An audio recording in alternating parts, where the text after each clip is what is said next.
Em cada ser humano na Terra existe um zumbido incansável, um murmúrio suave, quase inaudível, mas que ressoa no âmago de cada um, provocando uma inquietação. Todos têm o seu momento de ouvir esse zumbido, de forma clara e expressiva. Foi nesse instante de clareza que a Zum Zum nasceu. Nasceu para canalizar a inquietação de cada um em ações concretas, ações que geram um impacto real e constroem um mundo melhor. Nós, na Zum Zum, não vemos o zumbido como um incômodo, mas como um chamado. Estamos comprometidos com a criação de impacto real por meio de ações efetivas, que incluem a captação estratégica de recursos para projetos sociais vitais, treinamento profissional e desenvolvimento humano, a aceleração de empresas com foco na inclusão e no impacto, bem como o apoio a outras associações sociais. Cada passo que damos, cada recurso que mobilizamos, é uma resposta ao chamado, uma expressão do nosso compromisso de transformar vidas. Esse chamado, esse Zum Zum, agora se volta para você. Junte-se ao nosso manifesto. Junte-se à Zum Zum Social.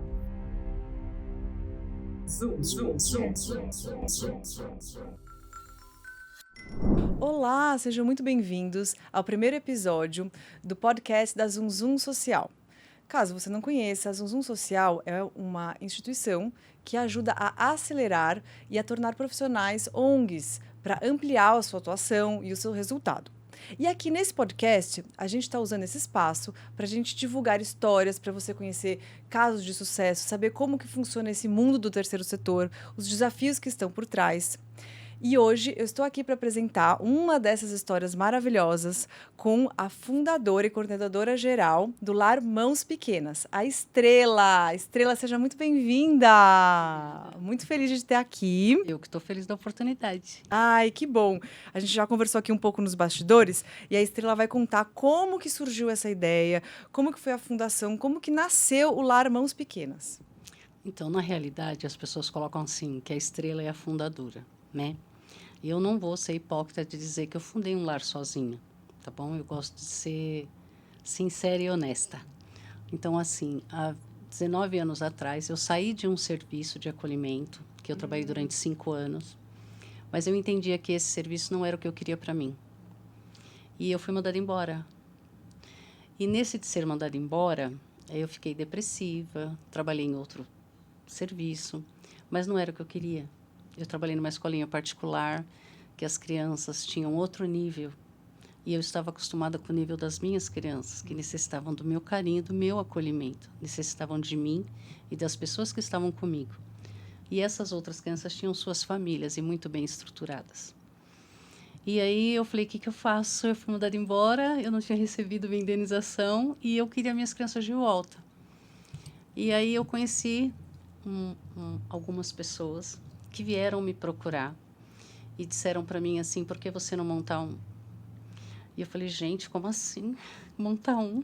Alugar uma casa, pessoas, alimentação, vestuário, tudo que necessita, documentação, né? Você precisa de uma diretoria jurídica, você precisa de um conselho fiscal. Não era a minha área. Como é que eu ia, né, desenrolar tudo isso? Mas essas pessoas apareceram. Elas apareceram. Isso é incrível, né? Quando a necessidade surge, o nosso coração se abre, parece que o universo vai proporcionando a oportunidade, né? E proporcionou, porque eu conheci pessoas lindas, pessoas que deram, tipo, alugaram uma casa para mim sem saber se eu ia ter dinheiro para pagar o aluguel, né? Foram lá minha fiadora.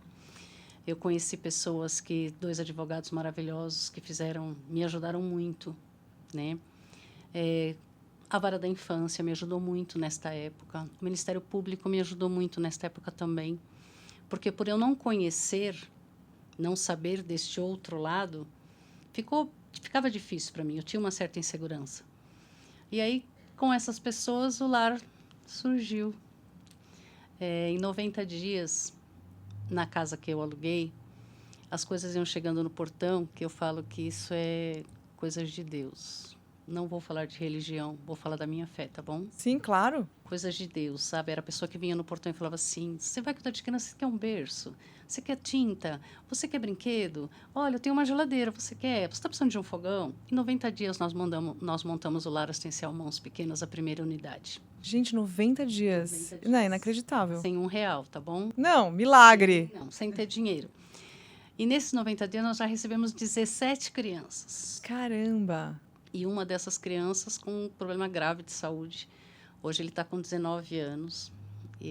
Eu acho que ele foi para o céu e voltou várias vezes.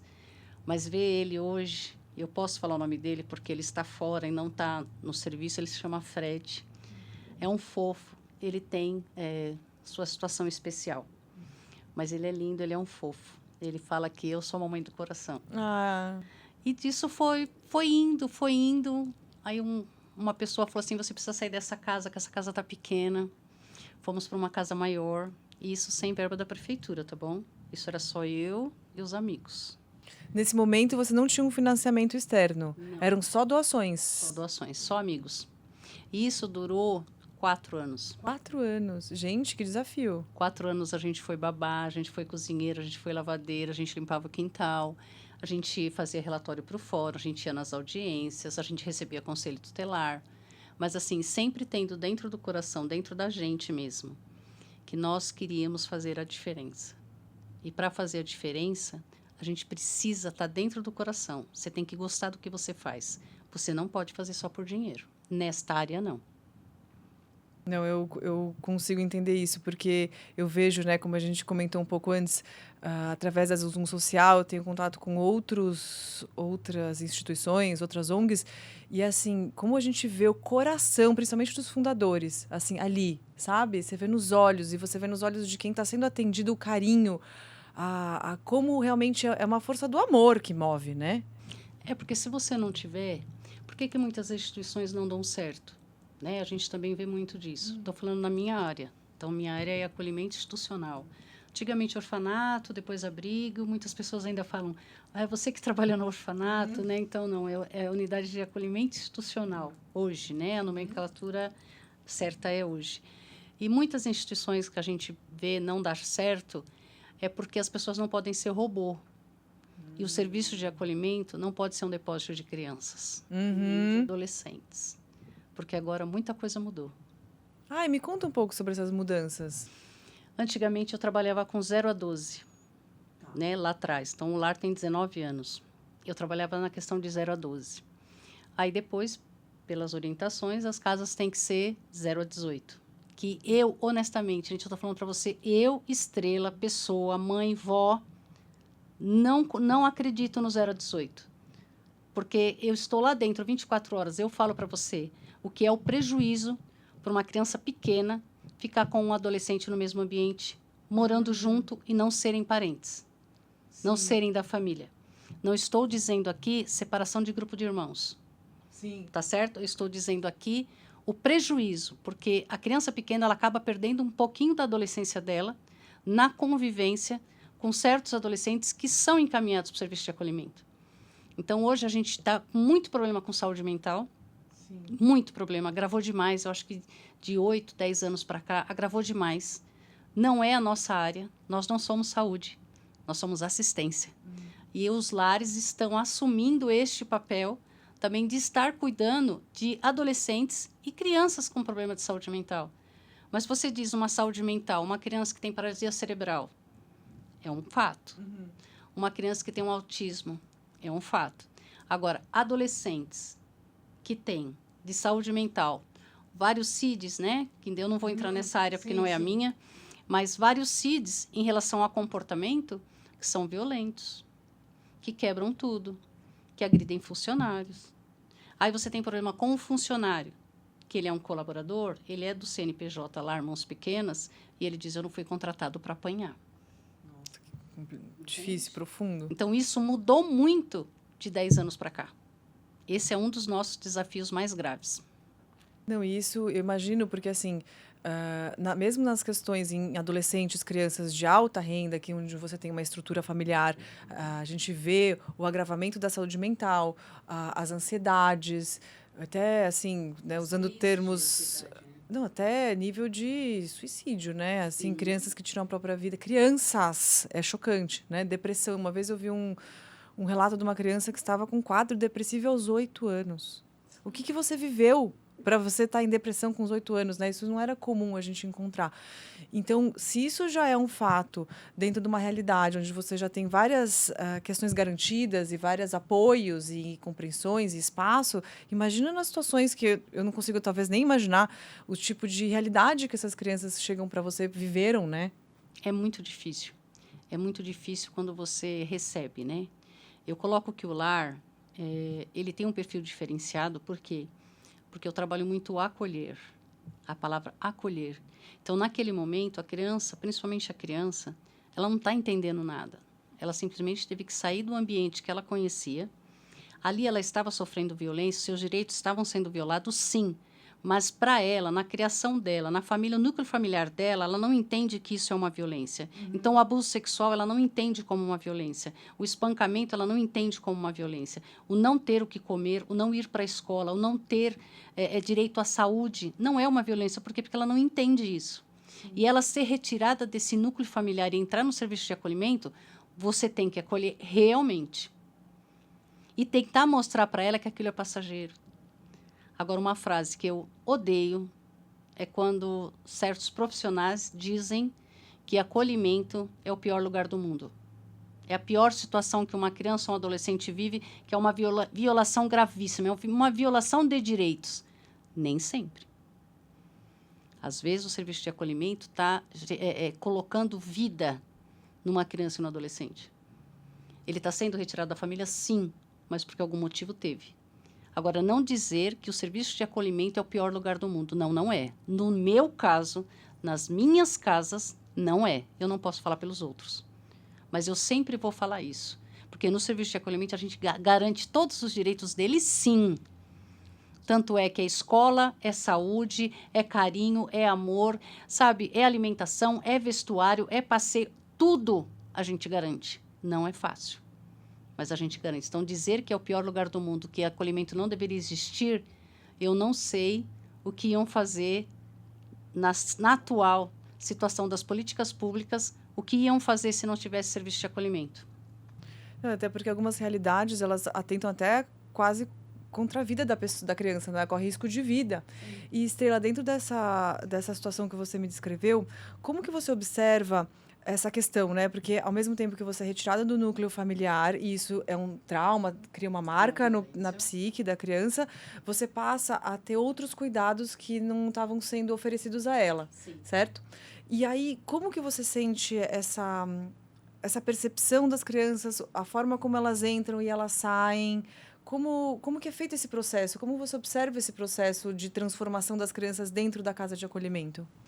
Olha, eu falo para você que a gente aí tem né, uma porcentagem bem diferenciada. Eu acho que a gente consegue aí uns 60%, 70% de tentar mostrar para eles, mesmo os menores, né? Procurar mostrar para eles. Então, o nosso grupo de funcionários, a maioria deles são mamães e papais, sabe? Eu até fico um pouco preocupado com essa questão, assim, eu vou fazer curso de educador social. É bem complicado, é onde eu falo que são a questão do robô, sabe?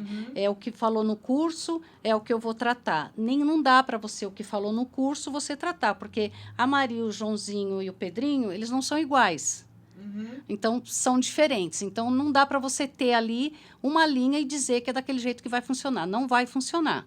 Cada um vai funcionar de um jeito. Então, eu prefiro pegar pessoas que não tenham tanta experiência, mas que no dia a dia você consegue moldar. E eu moldando, né, a equipe, os técnicos, os nossos técnicos, porque eu não faço nada sozinha, eu tenho uma equipe, graças a Deus, uma equipe muito legal. Eles me ajudam com os educadores, com os cuidadores, com as berçaristas, para que a gente possa dar esse apoio. Nada técnico, tá? Não é nada técnico, é o dia a dia. E mostrar para eles, por exemplo, eu posso chegar numa menina minha e falar assim para ela, a sua mamãe está com problemas, mas esses problemas vão ser resolvidos. O que você está vivenciando aqui hoje, eu estou aqui para te proteger. Eu sou um leão por você. Todos aqui vão te defender. Tudo o que aconteceu com você não vai acontecer mais. Isso eu te garanto aqui. Então, mostrar para eles que não está tudo acabado. Sabe? Eu perdi minha mãe, eu perdi meu pai. Nem sempre. Às vezes a gente consegue muito sucesso com família, porque o lar, ele não cuida só da criança e do adolescente, ele também trabalha toda a família juntamente com a rede de assistência do município. Então, aí a gente faz reuniões, a gente tem encontros, a gente chama saúde, a gente chama escola, a gente se reúne, tem falas. Então, a gente consegue mostrar. Lógico que existe também alguns técnicos que não têm a mesma visão. Na própria mesa. Você vê que a gente está falando de uma situação grave ali que eu vivenciei, e a técnica, infelizmente, ela vê o papel. Né? Ela não tem a mesma visão. Isso me choca um pouco.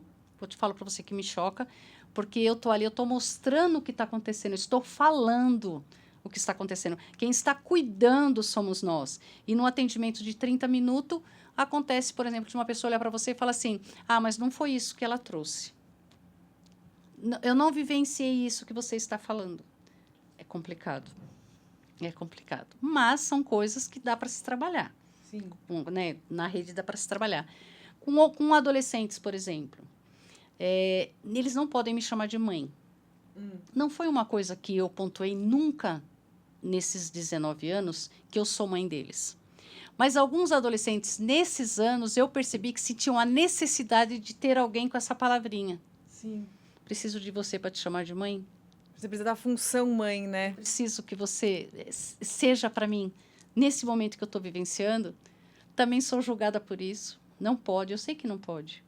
Mas eu não consigo olhar para ele e falar assim, você tem que me chamar de tia, ou senão você me chama de estrela, você entendeu? E ele fala assim, não, eu quero te chamar de mãe, você está fazendo o que a minha mãe não fez, ou o carinho que eu tenho por você é eterno e vai ser de mãe. Eu tenho adolescentes hoje que, infelizmente, estão no serviço no sistema prisional. E me mandam carta, porque já ficaram comigo há anos e, infelizmente, foram na vida errada. Eu tive pouco tempo ali com eles. Mas eles demonstram para mim assim que ficou a semente. Entende? Eu sei que ele fez um monte de coisa errada, mas eu não consigo me desligar. Tenho adolescentes que trabalham comigo. Hoje eu tenho 3 adolescentes que foram, entre aspas, minhas filhas, que não pode falar, tá? Mas hoje estão trabalhando comigo. Então, ver elas, sabe, ali no meu dia a dia e falar assim para mim, tudo que eu estou fazendo foi o que eu aprendi com você. Então, eu fiz 18, eu tinha que estar o meu RG na minha mão, um saláriozinho da prefeitura para mim pagar um aluguel, mas eu ia chegar em casa, quem é que ia estar comigo? Eu ia estar sozinha, você entende que eu ia ficar sozinha? E essa parte foi muito difícil. Então, eu estando trabalhando com você, mãe, que não pode, eu sinto que eu sou feliz, eu tenho alguém, eu tenho para onde voltar, mesmo não estando morando mais aqui. Então, essas coisas faz a diferença no lar Mãos Pequenas. Ai, desculpa. Não, gente, eu tô aqui respirando fundo para eu não chorar. Tá. Passou. Desculpa. Não tem que pedir desculpa, a gente somos permitidos a sentir o que a gente sente. A gente tem que se expressar. Quando eu pedi para as meninas do marketing que eu gostaria um pouquinho de falar, é porque, assim, esse CNPJ empresa, ele precisa, ele é necessário. É ele que faz eu ter 126 funcionários, é ele que faz eu ter um RH, eu ter uma equipe técnica, eu ter todos os profissionais que trabalham comigo. Mas, assim, existe o eu, existe o pessoal, existe o porquê que eu faço isso. Quando as pessoas falam para mim assim, nossa, você tem 19 anos, você nunca tirou férias. Porque nos meus 15 dias, eu levo 17, 20 crianças para a praia comigo em janeiro. Então, eu nunca tirei férias. Mas eu falo isso com felicidade, sabe por quê? Porque eu ainda não necessitei de tirar férias. Eu não preciso tirar férias porque eu me sinto bem onde eu estou.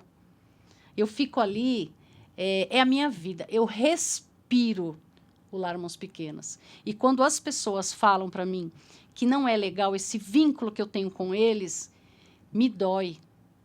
Porque só quem está ali dentro é que sabe. E eu sei que dali 80% eu vou conseguir, não sozinha. Quando eu falo eu, perdão a todos que me ajudam, não é o eu. Nós vamos conseguir fazer essa diferença. Por isso que o lar ele tem que ser excelência. Eu busco, sim, o melhor que eu posso. Eu busco o melhor que eu posso. Sabe? Quando a gente, sei lá, entrar no assunto aí da relação das doações, eu vou te falar o porquê. Entendeu? Porque eu busco o melhor para eles. Discriminação para os meus, nunca. Podem falar o que quiser. Falam até que eu sou chata. Eu brigo em alguns lugares, mas também não ligo. Não ligo. Importa a hora que eu chego, que eles estão lá. Aí, para mim, tá bom. E Estrela, me conta quanto tempo as crianças elas costumam ficar no lar? Como que é esse processo? Eles entram, como eles são encaminhados, para onde eles vão depois? Todas as crianças e adolescentes são encaminhadas pelo Conselho Tutelar ou denúncias, né?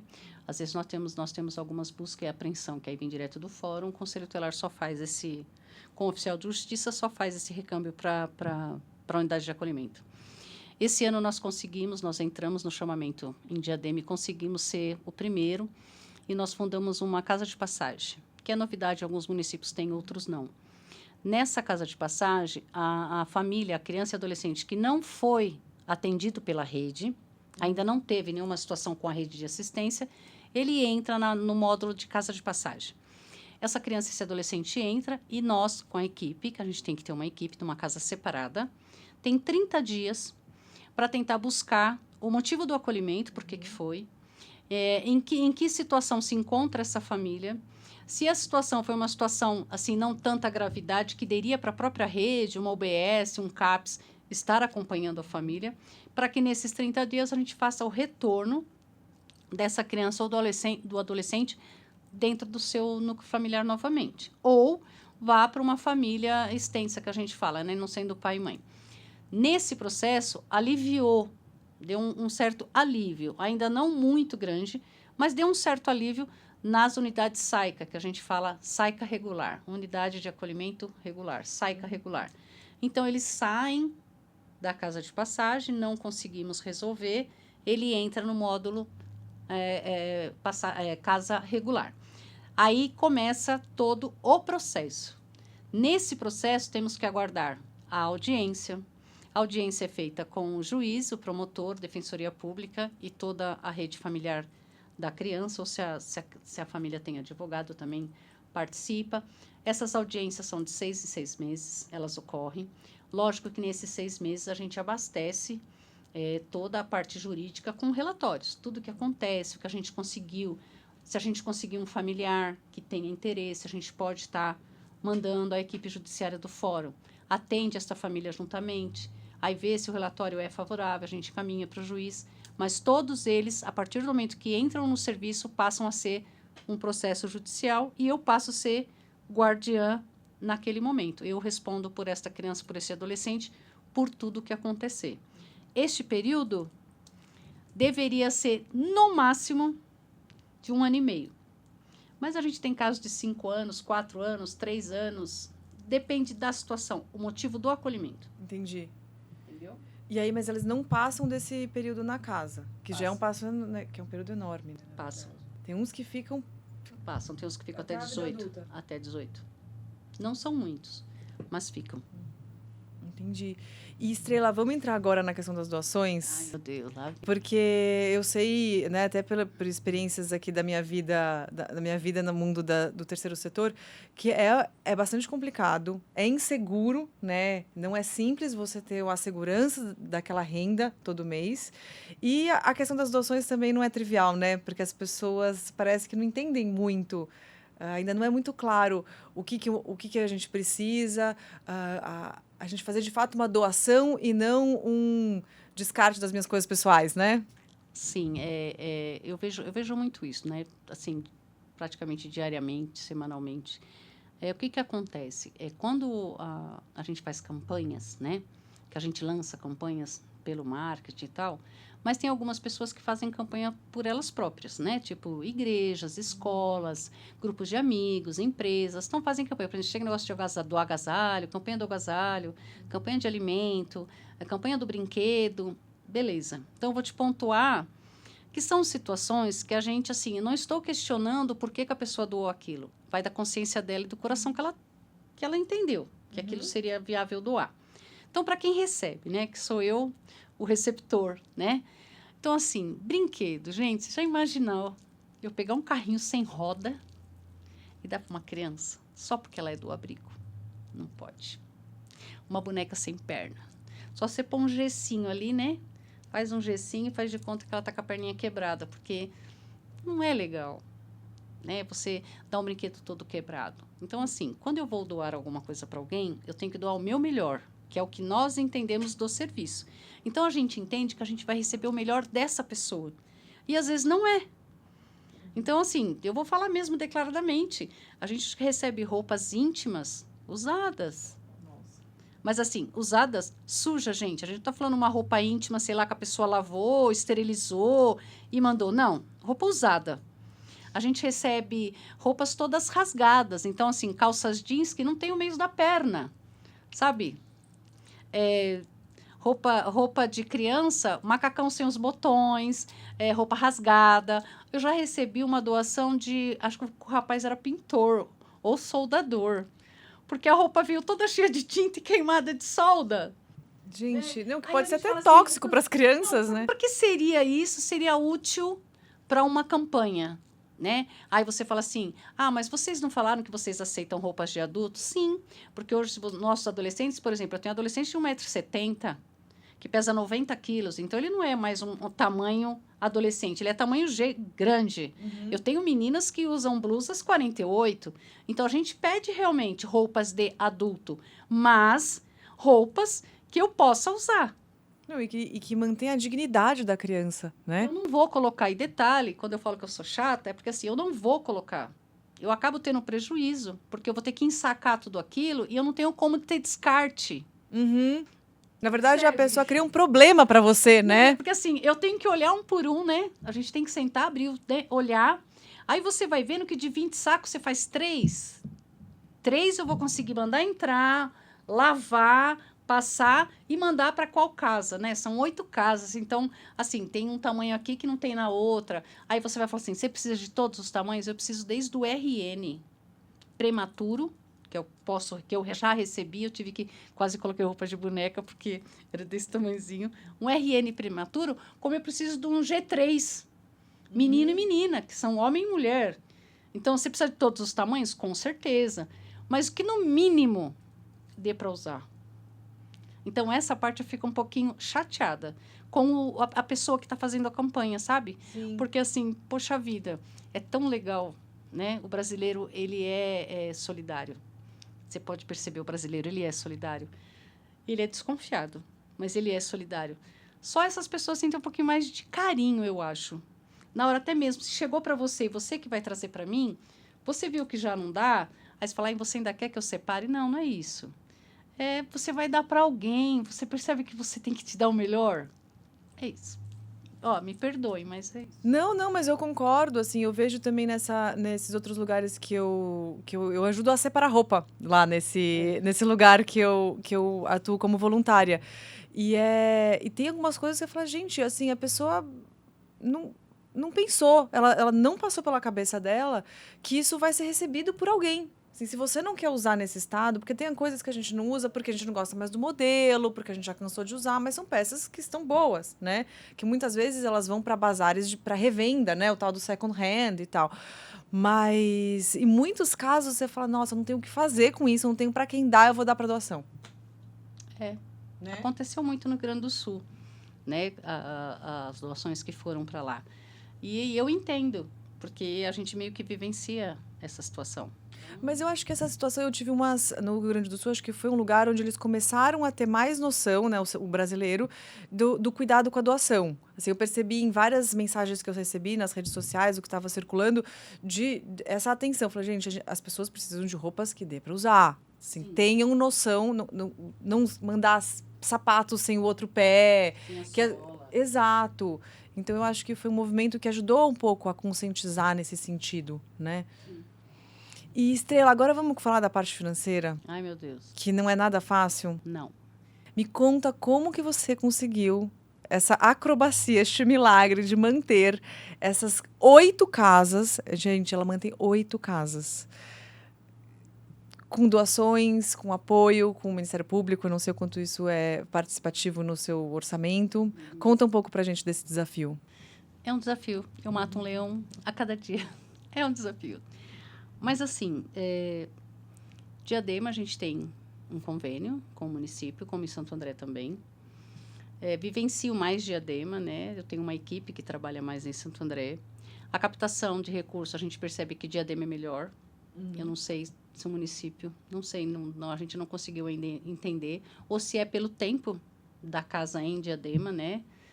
Porque a gente tem muito mais tempo de fundação em Diadema. Então, talvez seja por isso, a pessoa conheceu o serviço, e Santo André a gente entrou há pouco tempo. É uma luta, é uma briga a cada dia, sabe? A gente tem situações do lar na questão do leite, né? O consumo de leite é muito grande. A gente tem a questão do lar das fraldas, principalmente fralda geriátrica, é muito cara. E a gente tem vários adolescentes que usam fralda geriátrica. A gente tem algumas questões de medicação, que às vezes na UBS não tem, e a gente tem que comprar. Isso também pesa muito. Já tivemos que comprar remédios que é de alto custo, mas demora 30 dias para você pegar o remédio de alto custo, alguns medicamentos. Então, nesses 30 dias, a criança ou adolescente precisa tomar. Então, a gente tem que comprar. A própria manutenção da casa. Quando a gente fala de saúde mental, você imagina adolescentes que destroem uma casa, só que ele não mora sozinho. Mora ele mais 21, 22, que ficou sem o vaso sanitário, que está sem a porta, que quebrou todas as maçanetas, que quebrou o vidro da janela que não pode, que arrancou a televisão e jogou no chão. Então, tudo isso gera valores, certo? Folha de funcionário, né? Porque eu tenho meus colaboradores, a maior parte é CLT e uma parte é MEI. Graças a Deus que a gente conseguiu os MEIs, porque a gente estava quebrando. Não tinha como, porque eu sou um CNPJ empresa que eu pago todos os impostos, mas eu não gero lucro. Você não tem uma fonte de renda, né? Não tenho, entendeu? Eu não consigo ter um caixa. O lar não consegue ter um caixa para uma emergência, porque a cada mês é uma situação, né? Então, essa parte financeira. Aí a gente fala assim, vamos buscar as empresas. O que eu gostaria com essa oportunidade que eu estou tendo hoje com você é de falar para os empresários, sabe? Venham nos conhecer, vejam a nossa história, olhem os nossos balanços, né? Seja o nosso doador. Por quê? O que acontece? Vai ter uma visibilidade na sua empresa, porque nós somos uma entidade idônea. Nós temos uma história, né? Nós não deixamos nada a dever a ninguém. Mas a gente, para continuar e fazer esse serviço com excelência, a gente precisa de ajuda. E todas as empresas têm essa parte social. Entendeu? Sim. Eu só não consegui ainda entrar nessas empresas. Sabe, tem um anjinho que fala assim, ó, vai lá, manda o serviço social, ou chame eles aqui, ou falam para eles mandarem um material para nós, vamos ver o que a gente pode fazer. Porque essa seria a ajuda financeira. O lar não tem hoje um repasse financeiro de doadores. E vocês não têm aquela doação do imposto de renda das empresas, assim, sabe? Então, isso foi uma coisa meio questionável, que a gente ainda está vendo como seria feito, mas eu acredito que sim. Mas a gente não tem a oportunidade de estar na empresa, entendeu? Chegar até esta empresa para que ela nos conheça e faça esse trâmite. E eu falo, ajudou muito depois do marketing ter entrado. Sim. Ajudou muito, porque era uma coisa que a gente não tinha. Então, o lar, ele era um trabalho de formiguinha, de boca a boca. Eu ainda continuo, tá? Negócio do boca a boca, que eu gosto. Eu ainda continuo. Do zapzinho ali, amiguinho, eu tô sem fralda, que não sei o que, a fralda acabou. Ai, meu leite acabou, você pode me ajudar? Aí ligo pro outro amigo, ai, meu berço quebrou. Não, eu vou dar um jeito, vou arrumar um berço para você. Eu ainda continuo, porque são coisas assim, para ontem. Tem coisas que é para ontem, tem coisas que eu não posso esperar uma campanha. Eu tenho que correr, entendeu? Então, o valor financeiro de doações para nós é bem pequeno. Talvez porque eu tenho dentro de mim aquele negócio, eu não quero fazer do lar ficar pedindo dinheiro para as pessoas. Sim. Mas eu gostaria que as pessoas que pudessem nos ajudar com valores viessem conhecer o trabalho, pesquisasse o que é o serviço e visse que é confiável, entendeu? E que ele poderia investir na gente, para a gente poder crescer. Então, assim, eu queria muito, muito, muito ter um espaço para os meus adolescentes que vão sair. Sabe, poder propiciar para eles coisas que eles pudessem fazer que o município não pode oferecer. E a gente fica engessado. Né? Eu tenho menina que quer fazer balé. Aí fala assim, mas ali naquele lugar tem balé, mas ela não quer fazer ali. Aí os meninos, tia, por que você não paga um professor para vir dar capoeira, jiu-jitsu para nós? Eu não tenho isso, entendeu? Mas gostaria. Mas, por exemplo, como você faz para pagar seus funcionários? Porque são 123, você falou, né? Eu priorizo todinho o convênio dos 2 municípios para folha de pagamento. Ah, entendi. É isso que financia o principal, Os né? Os custos aluguéis. fixos. É, porque eu tenho 8 casas. 2 casas, isso eu tenho que falar também. 2 casas, foi uma pessoa linda com o marido, que me deram de presente enquanto eu vivi. Então, eles cederam 2 casas lindas, maravilhosas, que é onde eu tenho a sede do lar e a unidade 2. Então, eles compraram essas casas e falaram para mim assim, vai ser feliz com as suas crianças. Então, isso, assim, é o que eu falo, que Deus foi tão bom, que as casas são lindas, as crianças têm um espaço, e dessas 2 casas eu não pago aluguel, eu não pago nada. Então, são 2 casas que o lar tem como cedida, é nossa, eu posso quebrar a parede ali, eu posso fazer um quarto ali, eu preciso de um banheiro ali. E eles, esse casal, que eles não querem que eu fale o nome também, eles foram um anjo na nossa vida. Porque o cara confiar de fazer um investimento, porque ele comprou e passar para nós, e ele foi e comprou a outra e passou para mim e dizer assim, vai ser feliz com as suas crianças, porque o que você faz não dá para mim fazer, mas eu posso te ajudar a fazer diferente. Nossa, Foi isso que incrível. faz eu ir, você entende? Que eu preciso ir? Sim. Preciso ter as casas? Não, com certeza. As Sim. coisas acontecem. As outras casas a gente paga aluguel. Não é baixo um aluguel de uma casa grande. Hoje, uma conta de luz nossa não é menos de R$ 3.500. Uma conta de água, o telefone, a internet. Então, eu priorizo todinho esse dinheiro, porque eu não posso ter, por exemplo, processo trabalhista. Sim. Eu não posso ter uma conta não paga, porque isso prejudica a gente. Agora, as outras coisas, que é quase 80% do serviço, é onde eu falo que eu mato um leão por dia, Vem basicamente de doações. praticamente. Caramba, Estrela, você faz um milagre, você arranca água de pedra. E, Estrela, sabe o que eu queria que você trouxesse um pouco pra gente? Algumas histórias, assim, alguns exemplos de casos reais que você sentiu uma profunda transformação nas crianças, sabe? Ou histórias que foram mais... Ou difíceis, ou que ficaram muito marcadas no seu coração. Para as pessoas conhecerem um pouco dos detalhes, né? Da vida de cada um, assim, né? De como que é esse processo diante da ótica de uma pessoa específica. Eu vou te contar o pior caso que eu vivi. E depois eu te conto o melhor. Tá bom. Ah, acho que é bom a gente ter esses extremos. É. O pior caso foi ter perdido uma criança de 7 anos, que estava comigo há 5 anos. Então, essa criança tinha muitos problemas de saúde. Muitos. Muitos, muitos, muitos. E ela me chamava de Estrela. E ela é linda, maravilhosa. Ela mostrou pra gente que valia a pena. E no dia que eu a perdi, eu saí do lar, mulher, saí do lar. Olhei para todas as crianças e falei, nunca mais eu volto aqui. E nesse momento eu quis brigar com Deus. E eu pensei assim, Deus, por que você fez isso comigo? Foi o que eu sempre te pedi, nunca deixasse eu perder uma criança. Que eu estaria aqui, mas nunca deixasse eu perder. E eu fui para minha casa. Fiquei 3 dias. Eu não ia voltar para o lar. Eu não ia. Mas dentro de mim ficou uma coisa dizendo assim, quem é você para brigar com Deus? Você não tem esse direito. Porque Ele escolhe quem vive. E quem não vai mais viver, vai viver com Ele. Como eu disse, eu não vou tratar de religião, vou tratar dos meus sentimentos. E dentro de mim ficou assim, poxa vida, eu estou sendo castigada. Não, eu não fui castigada. Foi uma fatalidade de uma situação de saúde que ela tinha e que a gente sabia que poderia ocorrer. Mas eu nunca acreditei que iria ocorrer. E nesse momento eu voltei. Quando eu voltei, que eu vi todas as crianças me esperando e falando assim para mim, ela virou uma estrelinha. E ela vai ser a estrelinha que mais brilha no céu, uma estrela. Mas não abandona a gente. E eu falei assim, realmente, eu tenho que continuar sem olhar para trás.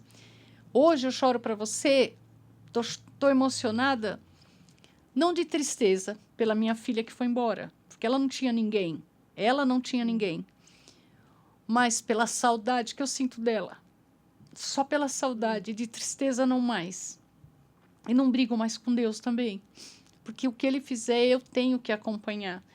Porque se tem alguém que me sustenta e que sustentou todas as minhas crianças até hoje, primeiro foi ele, que encaminhou pessoas lindas para me ajudar.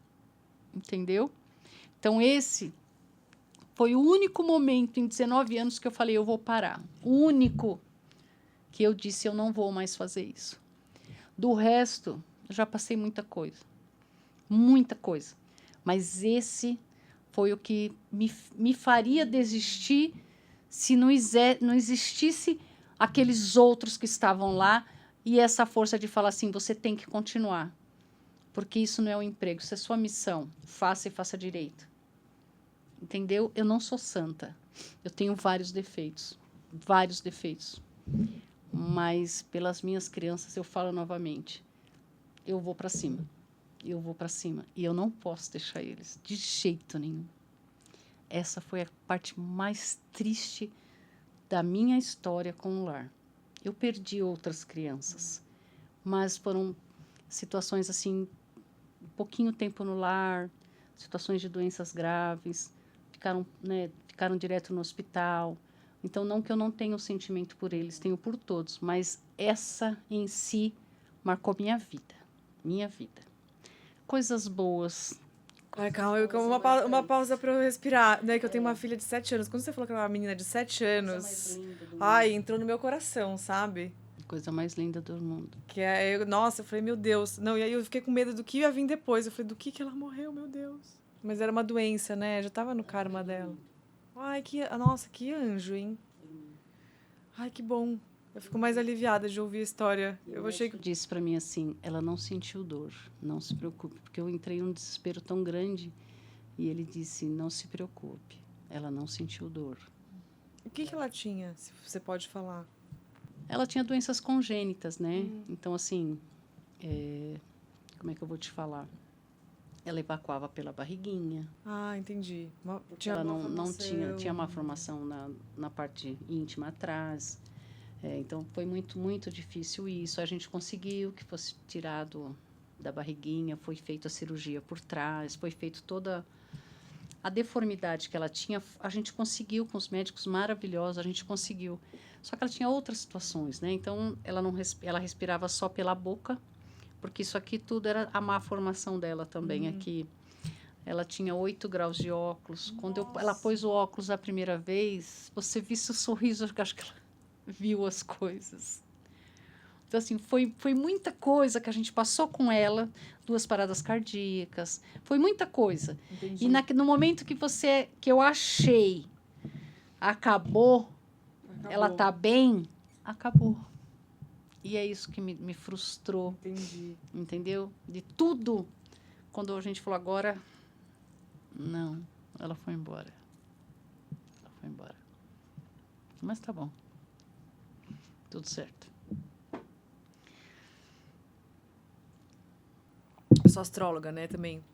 Gente, esses planetas em câncer, que câncer é esse signo emocional, eles acabaram de entrar, já estão assim, vem essas águas, né? A gente começa, ainda mais com esse assunto de maternidade, né? Câncer fala sobre a maternidade e o cuidado, né? Tão simbólico a gente tá falando sobre isso, né? Sobre um lar que cuida das crianças, né? Que tem essa função maternal, né?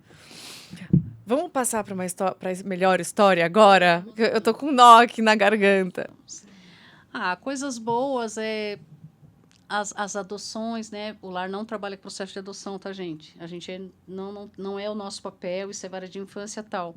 Mas quando você vê que uma adoção dá certo, né? Que o casal veio, olhar assim para a criança e falar assim, meu filho, nossa, meu filho, nossa, ai, porque... Aí você vai, depois a pessoa te manda videozinho, sabe? Manda foto, convida você para aniversário, mesmo que eu não consiga ir porque eu não saio do lar, mas assim, você vê assim a felicidade da família e da criança. Retornos familiares também.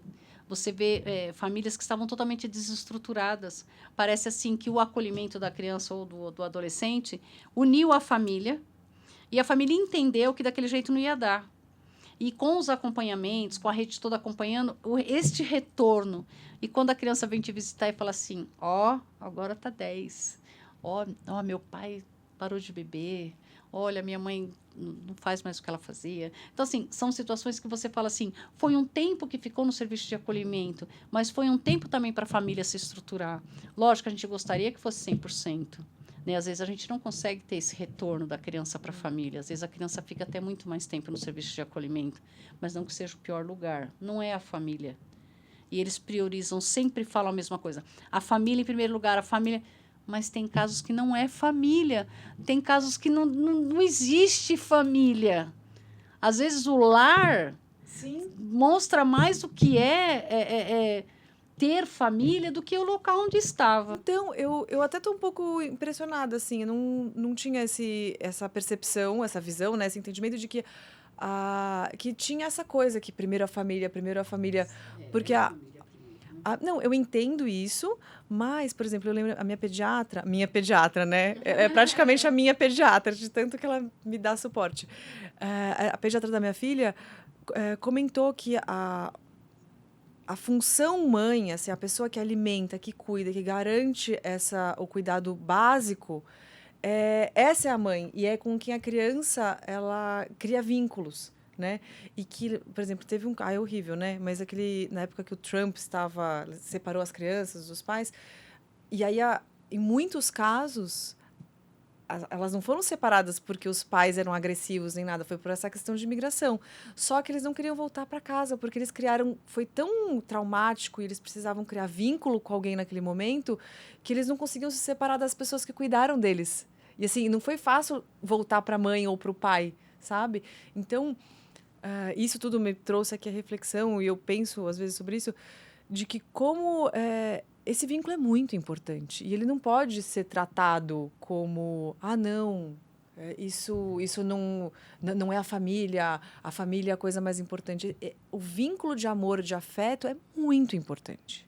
A família, por diz a lei e as orientações, a família é a pessoa mais importante. Diz isso. Certo?